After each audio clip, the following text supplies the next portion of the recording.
కొంతమంది మ్యారేజ్ అయిన వాళ్ళతో అఫైర్ పెట్టుకుని ఉంటారు. మీ నీడ్స్ కోసమో, మీ అవసరాల కోసమో, మీ టైం పాస్ కోసమో పెళ్ళైన వాళ్ళతో అఫైర్స్ పెట్టుకుంటారు. వాళ్ళు ఏదో ఒక సిచ్యువేషన్లో బుద్ధి లేక యాక్సెప్ట్ చేస్తారు.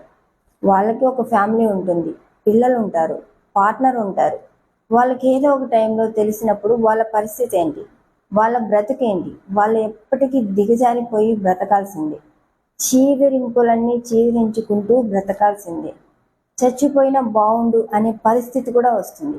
సో మీరు ఇలాంటి అఫైర్స్ కానీ పెట్టుకుని ఉంటే దయచేసి మానేసేయండి.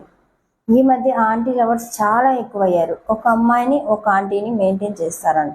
ఇలాంటి వాళ్ళ వల్ల ఆ పెళ్ళైన వాళ్ళకి ఎంత ప్రాబ్లమ్స్ వస్తాయని ఒక్కసారైనా ఆలోచించారా? మీ అవసరాల కోసం, మనీ కోసమో, ఇంక దేనికోసమో గర్ల్ ఫ్రెండ్ పెట్టుకోవడానికి ఆంటీ డబ్బు ఇస్తుంది అని వాళ్ళతో అఫైర్స్ పెట్టుకోవడము, ఎక్స్పీరియన్స్ కోసము ఆంటీస్తో అఫైర్స్ పెట్టుకోవడం, ఇవన్నీ దయచేసి మానేసేయండి. వాళ్ళని ప్రశాంతంగా ఉండనండి, మీరు ప్రశాంతంగా ఉండండి.